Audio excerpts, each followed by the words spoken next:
You're at dinner in Japan. You set your chopsticks down in your bowl, standing straight up the way you do at home. And every head in the room turns because you've just made the exact gesture Japanese families make for the dead. You didn't know. Nobody warned you. And that's the problem. Japan is covered in invisible lines like this one. Quiet superstitions, centuries old, that tie the smallest everyday habits to bad luck, to spirits, to death itself. Cross them, and locals notice instantly, even if they're far too polite to say a word.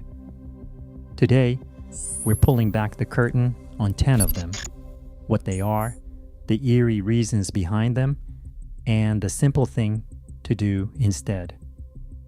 Stay with me until number 1. It's the one almost every visitor gets wrong on their very first night.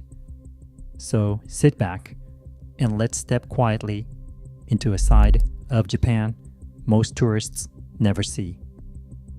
Number 10. Giving a gift in sets of 4. We'll start gently. Say you want to thank your host with a small gift, a box of sweets, a set of cups.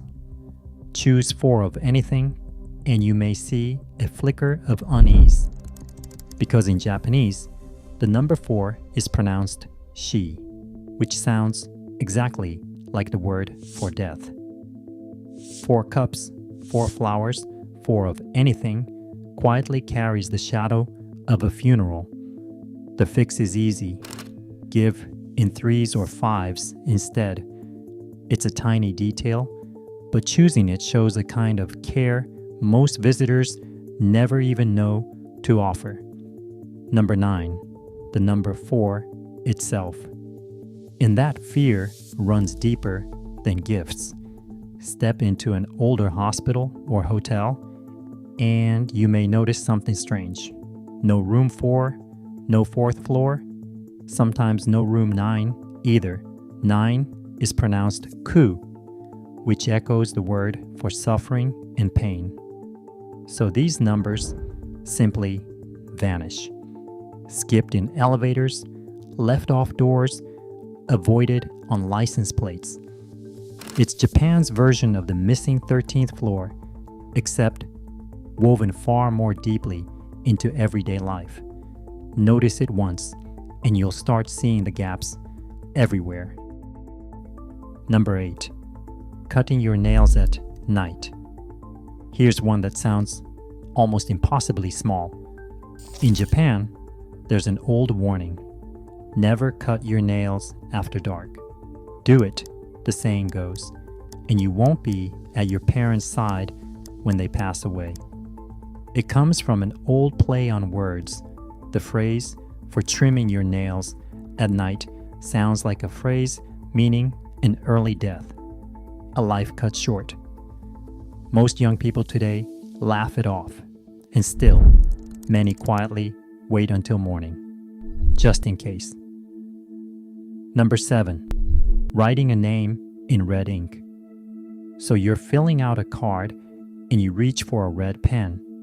In Japan, pause. Writing a person's name in red ink is deeply unlucky. Red is the color once used to carve names onto gravestones and to list the dead. To write a living person's name in red is, in a quiet way, to wish their life cut short.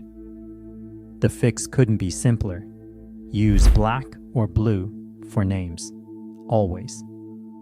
But it's the kind of slip that can make a Japanese friend genuinely wince, so it's worth remembering.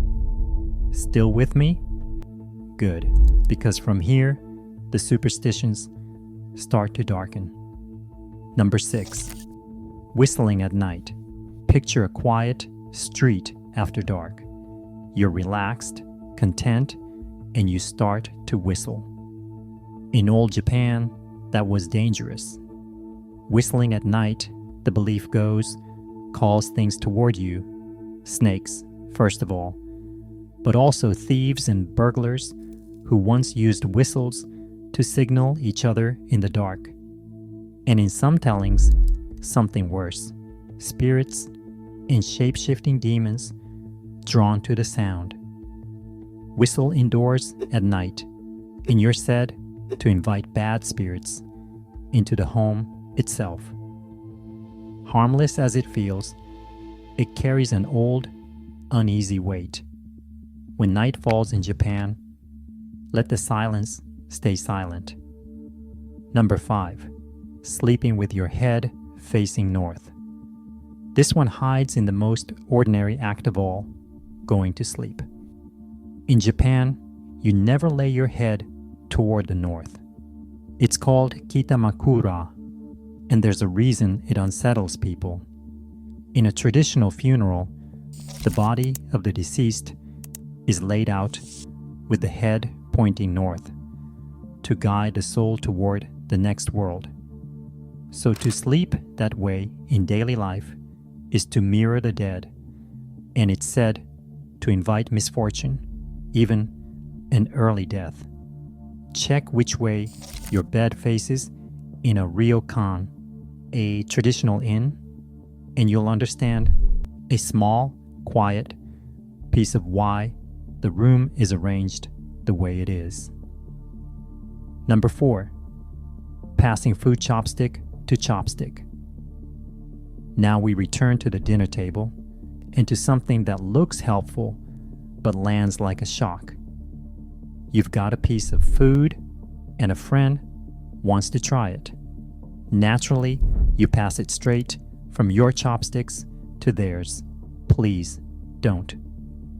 Because this exact motion is part of a Japanese funeral.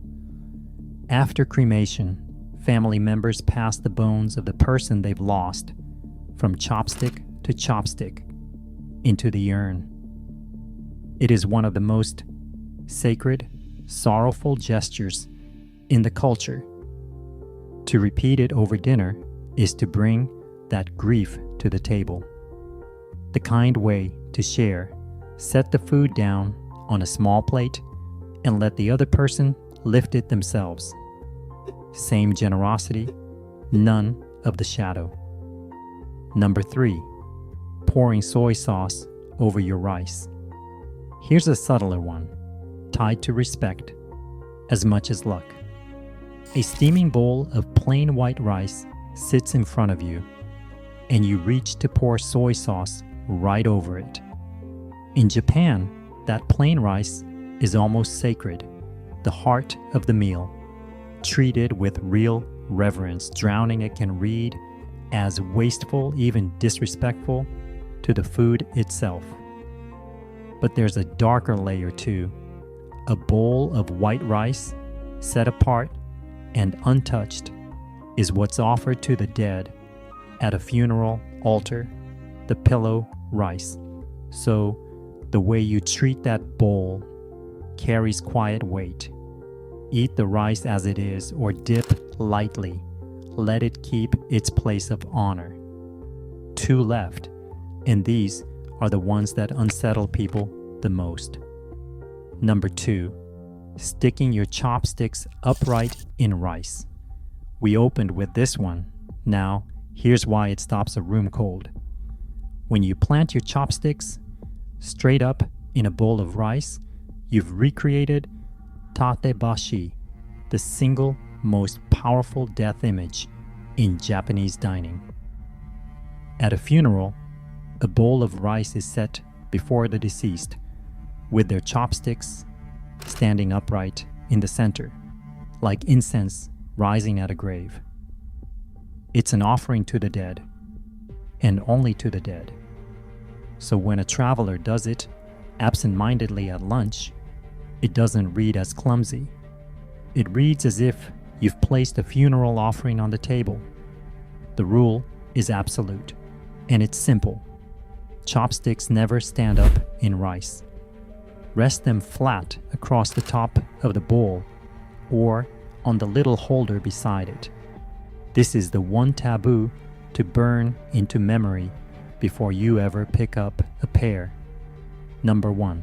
Hiding your thumb when a funeral car passes. In the strangest, most haunting of all, walk down a Japanese street. In a funeral car, a hearse drives slowly past. In that moment, tradition says, hide your thumbs. Fold them into your fists out of sight. Why? Because the Japanese word for thumb means literally parent finger. And the belief is that if you leave your thumbs exposed as death passes by, you invite it toward your own parents, that you won't be with them at the end, or that you're shortening their lives. So people quietly tuck their thumbs away, a small protective reflex passed from parent to child for generations.